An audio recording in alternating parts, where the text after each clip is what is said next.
اور ملک کیوں نہیں حاصل کر لیتے مقدمہ لڑنے والے تھوڑے ہمارے پاس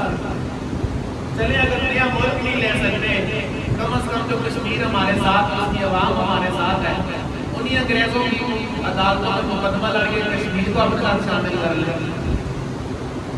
اگر صرف اتنی تاریخ ہے کہ ان کا جیسا میں عدالت میں مقدمہ لڑا اور اس مقدمے کے نتیجے میں پاکستان حاصل ہوا عدالتیں آج بھی ہیں وکلاء آج بھی ہیں ہر جگہ پر ہے ایک اور مقدمہ لڑیے دو چار وکیلوں کی ٹیم بنائیں اور پاکستان کو تھوڑا سا بڑا کر لیں 71 کی جنگ میں ہمارے اپنا جو ایسا الگ ہو گیا چلے اسی کو واپس لے لیں تو اتنا آسان نہیں ہے کہ بس مقدمہ لڑا ہونا انہوں نے ملک ہمیں الگ کر کے دے دیا آج ہم کیوں نہیں لے لیتے کوئی ملک یا پاکستان کو بڑھا کیوں نہیں لیتے کشمیر کو فلسطین کو آزاد کیوں نہیں کروا لیتے وکیل بھی ہیں عدالتیں بھی ہیں اس کا مطلب ہے کہ یہ ترجمانی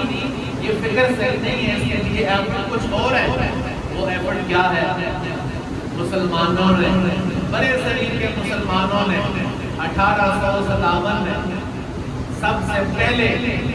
انگریز کے خلاف جہاد کا فتویٰ جاری کیا جس فتوے سے جو فتویٰ آج ہمارے معاشرے میں مذاق بن چکا ہے جو مولوی عالم آج کے یونیورسٹی کے طلباء کے سامنے کھلونا ہے مولوی اس طرح ہوتے ہیں تو اس وقت کے علماء نے یہ فتویٰ دیا کہ انگریز کے خلاف جہاد فرض ہے یہ کتنے جملے مطلب انگریز کے خلاف جہاد فرض ہے یہ 6 جملے پاکستان کی بنیاد ہے اور صرف یہ 6 جملے کہے کر گھر کے سو نہیں گئے اس کی پر بڑی قیمت چکانی پڑی ہے اس کے لیے پھر اگر آپ ہسٹری پڑھیں تاریخ پڑھیں تو دہلی سے لے کر پشاور تک کوئی درخت نظر نہیں آتا نا جہاں کا علماء کی گردنیں لٹکی نظر نہ آتا جن میں بڑے بڑے نام حضرت علامہ امام فضل حق خیرآبادی رحمۃ اللہ علیہ جو کوئی چھوٹا موٹا بندہ نہیں تھا جس طرح ہمارے آج پی ایچ ڈی ڈاکٹر ہوتا ہے وہ کسی ایک سبجیکٹ میں پی ایچ ڈی ہوتا ہے یہ علماء جن کا میں ایک کا نام لیا چند طور پر کر کے یہ نام لوں گا یہ ہر 18 اور 20 سبجیکٹ میں کم از کم ایکسپرٹ ہوتے تھے تو ہمارے ایک 18 پی ایچ ڈی ڈاکٹرز کے برابری ایک شخصیت ہوتی تھی کیونکہ یہ تفسیر میں بھی ماہر تھے حدیث میں بھی ماہر تھے اصول حدیث میں بھی ماہر تھے اصول تفسیر میں بھی منطق میں فلسفہ میں صرف میں نحو میں باقاعدہ ان کی جیلوں میں لکھی ہوئی کتابیں آج ہمارے درس نظامی کے نصاب میں شامل ہوتی ہیں فضل حق خیرآبادی رحمۃ اللہ علیہ نے فتویٰ دیا اور اس فتوے کی برداشت میں کالے پانی کی جیل ہے ان جیلوں میں قید کیا گیا اتنے بڑے عالم کو سر پہ قید مشقت بامشقت کی صورت میں انگریزوں نے سر پہ مٹی کے ٹوکرے بھی اٹھوائے ننگے جسم پر مجھ کا لباس بھی پہنایا دن اور رات کو سزائیں بھی دیتے رہے ایک ہی بات تھی کہ آپ یہ کہتے ہیں کہ جو فتویٰ میں نے دیا تھا وہ کوئی اور فضل آ کے نئے فتوے سے پیچھے ہٹتا ہوں صرف اتنے الفاظ چاہیے آپ نے فرمایا جس دن فضل آ کے مر جائے اس کے ہاتھ سے لکھوا لینا جب تک اس کے اندر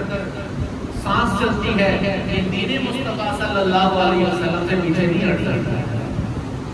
مولانا حضرت موانی رحمۃ اللہ علیہ نظم کتاب اردو کی کتابوں میں آپ نے نظمیں پڑھی ہوں گی مولانا حضرت موانی رحمۃ اللہ علیہ ہمارے لیے تو ایک ادیبی تھا 27 سال انگریز قید بامشقت میں چکی پیسی ہے 27 سال چکی پیسی اور ذات شاعر تھے فرماتے ہیں مشق سخنجاری اور چکی کی مشقت بھی ایک طرفہ تماشا ہے حسرت کی طبیعت بھی جو چاہے سخت ستم کر لو ذرا اور بھی کھل کھیلو اور ہم سے قسم لے لو کی جو شکایت ہے سید کفایت علی کافی رحمت اللہ علیہ سید ہزاروں مریدوں کا پیر کئی علوم میں ماہر تقویٰ اور طہارت حضور علیہ السلام کی آل پاک میں سے شخصیت سید قائد علی کاظمی رحمۃ اللہ علیہ، انگریز نے آپ کے جسم مبارک پر گرم استری پہنی اور جو زخم بنے ان کے اندر مرچیں ڈالی اور پھر آپ کو سولی کے پھندے کی طرف لے کر گئے. یہ ہے پاکستان ایسے بنا ہے، تھوڑا ہی کوئی ایک مقدمے سے بن گیا. انسان ہے نا، احساس ہے اس کے اندر، تکلیف تو ہوتی ہے کہ نہیں ہوتی؟ تو مرچیں جسم میں ہو، جسم جلا ہوا ہو، سامنے پھانسی کا پھندا ہو اور پھر گردن بگڑ چکے، پھر بھی نعت لکھ دیں کوئی گل باقی رہے گا نہ چمن رہ جائے گا، بس رسول اللہ کا دین حسن رہ جائے گا. پوری نعت جاتے جاتے